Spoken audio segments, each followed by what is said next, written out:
I just, I don't feel like myself anymore. Yeah, you hear that a lot. Right. Like you hear a phrase like that, and it just has this undeniable weight to it. It's not, a complaint about having a bad afternoon. No, it's a fundamental shift in identity. Exactly. But so often when women actually say this to their doctors, they're basically handed a literal desk fan and told to just like push through it. Which is incredibly dismissive. It really is.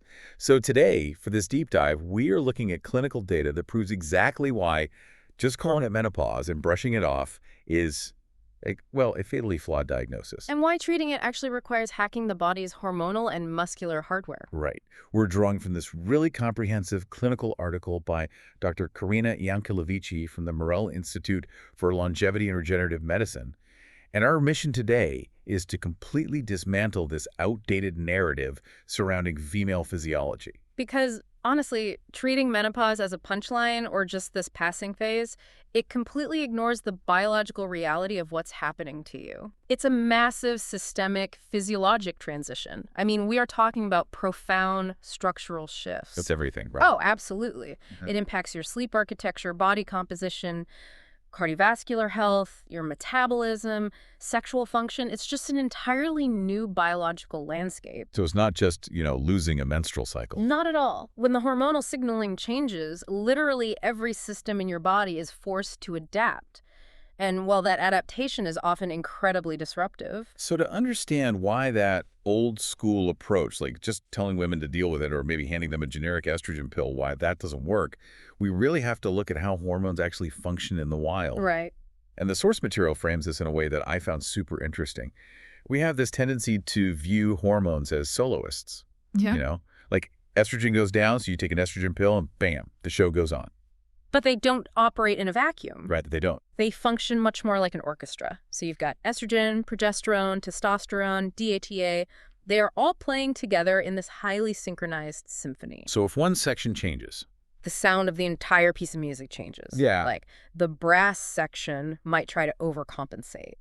Or the woodwinds get totally drowned out. So like if the violins, let's say they're the estrogen, if they suddenly start playing at half volume, you don't just, hand the violinist bigger bows and walk away. Right, because that doesn't fix the song. Exactly. You have to listen to what the cellos and the brass section are doing to fix the actual music. And that's a great analogy because that connects directly to why standard one-size-fits-all hormone prescriptions usually fail. Even when they try to replace multiple hormones, right? Exactly, because manufactured synthetic hormones, they act almost like a master key. They kind of fit the cellular lock in your body, and sure, they'll turn the mechanism. But they're not a perfect fit. No, and over time, they can actually jam the lockup or cause unintended side effects. Their molecular structure is just slightly different from what the human body produces natively. So what's the alternative then? Well, this is why the clinical framework we're looking at heavily prioritizes personalized compounded bioidentical hormone replacement therapy, or BHRT. Bioidentical meaning? Meaning the molecular structure is an exact replica of what your body makes. The key fits the lock perfectly. And the compounded part, that means the pharmacist is literally like cutting that key from scratch for the individual patient, right? Precision is the entire point there, yeah. It allows the clinician to tailor the medication to your specific physiological needs. Because, a 49-year-old woman suffering from, severe insomnia and massive hot flashes, she needs the vastly different symphony adjustment than a 58-year-old who sleeps fine but has joint pain and urinary issues. Right, like a patient might need a very specific ratio of estradiol to estriol. Which are different types of estrogen. Exactly.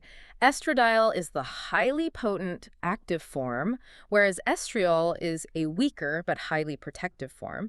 A standard pill might just give you one. But compounding allows a doctor to prescribe a custom blend. Oh, wow. Or maybe her progesterone needs a different delivery vehicle, like a slow-release oral capsule, specifically so it can metabolize in the liver and cross the blood-brain barrier to help her sleep. So you're treating the hormonal environment as an interconnected, customized ecosystem. Exactly. Okay, so let's unpack this a bit more. We calibrate the systemic hormones. The bioidentical keys are turning the locks perfectly. But here's the biological catch that I found absolutely fascinating in the research. The local tissues? Yes.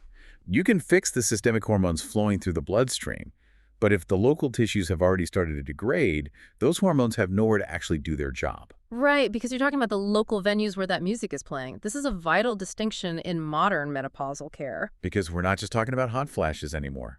No, when systemic estrogen and androgen signaling declines, it profoundly affects the highly hormone-responsive tissues of the vagina, vulva, urethra, and bladder. And when that stimulation is gone for months or even years, The tissue literally changes shape and function. The medical community formally recognizes this as genitourinary syndrome of menopause, or GSM. and I was reading the 2025 guidelines from the American Urological Association, and GSM is not just, a bit of dryness. It is a spectrum of severe, persistent structural damage.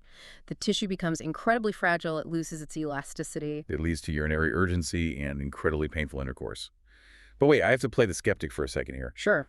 If estrogen levels are dropping everywhere, and we fix the systemic hormones with that personalized BHRT we just talked about, why wouldn't that automatically fix all these local tissue problems? You would naturally assume it would, right? Right, like if it caused the problem by leaving, shouldn't it fix it when it comes back? Why treat them as separate issues? Because systemic hormones act like fertilizer. If you pour premium fertilizer onto soil that is completely devoid of nutrients, deeply compacted, and totally dried out, Nothing is going to grow. exactly, nothing grows.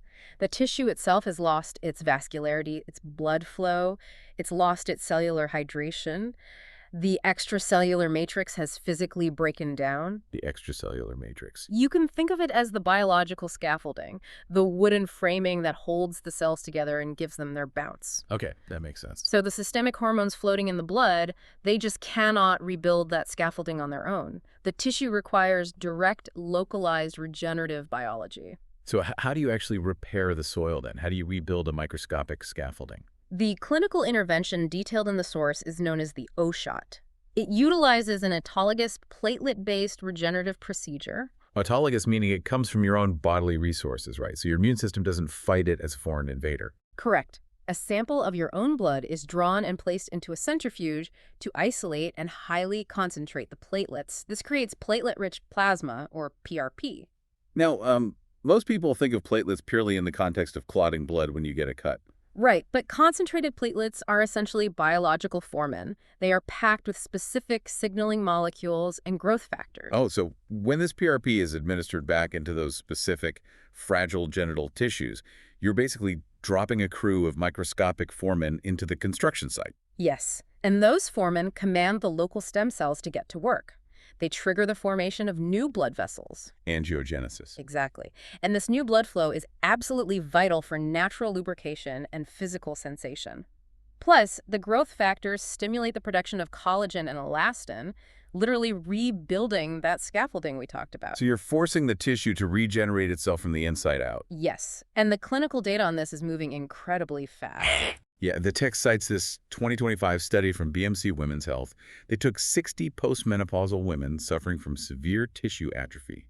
Half got the actual intravaginal PRP, half got a saline placebo. And the results were striking. Unbelievable. After just 4 months, the PRP group showed massively significant improvements in their lubrication and a massive reduction in pain compared to the placebo group. Because they addressed the physical hardware of the tissue, rather than just the systemic software of the hormones. Which brings us to, honestly, my favorite part of the deep dive, the psychological and muscular domino effect. This sequence is so critical for understanding why women are so frequently misdiagnosed. Right. Okay, let's unpack this. We've established that BHRT fixes the systemic hormones and the O-shot fixes the local tissue.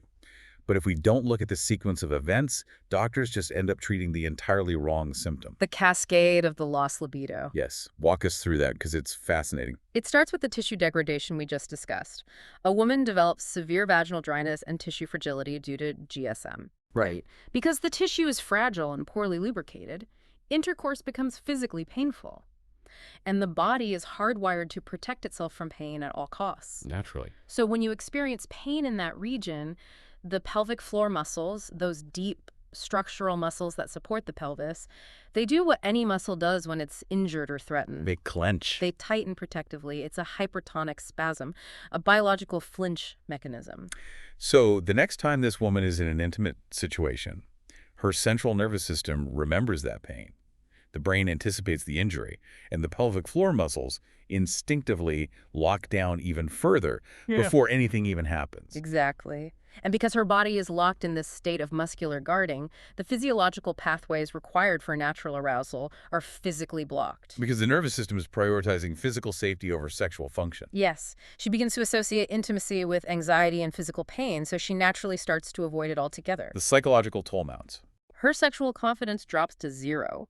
And eventually she sits in her doctor's office and says, I lost my libido, I just don't have any desire anymore. Right, and a doctor hears low libido and probably reaches straight for a testosterone prescription because testosterone drives sexual desire. Which makes sense on paper. But if we look at this cascade, prescribing testosterone for this specific woman, it's like trying to fix a car's engine when the real problem is that the emergency brake is physically rusted shut. That's a perfect way to describe it. The engine, like her innate desire, it didn't actually vanish. It was just buried under pain and muscle guarding. You can't rev the engine if the brake is locked. Now, to be very clear, the source material explicitly notes that international consensus recommendations do support testosterone therapy for postmenopausal women who are properly diagnosed with hypoactive sexual desire disorder, or HSDD. Right. Systemic testosterone is incredibly beneficial for many women. But this specific domino effect proves why doctors have to treat the actual mechanism, not just the surface symptom. If that pelvic floor is locked in a protective spasm, all the testosterone in the world will not make intimacy comfortable. Which highlights the need to evaluate this third distinct domain of menopausal health. The pelvic floor. We have hormones, tissues, and muscles. And the pelvic floor truly is the foundation. It's this muscular hammock supporting the bladder, the vagina, and the rectum. And through aging, childbirth, menopause, it weakens. Yes, it can become too weak to hold back urine or, as we just discussed, trapped in a hyperactive state of tension. And the traditional medical advice is just go home and do Kegel exercises. But like, how do we know if we're even doing them right?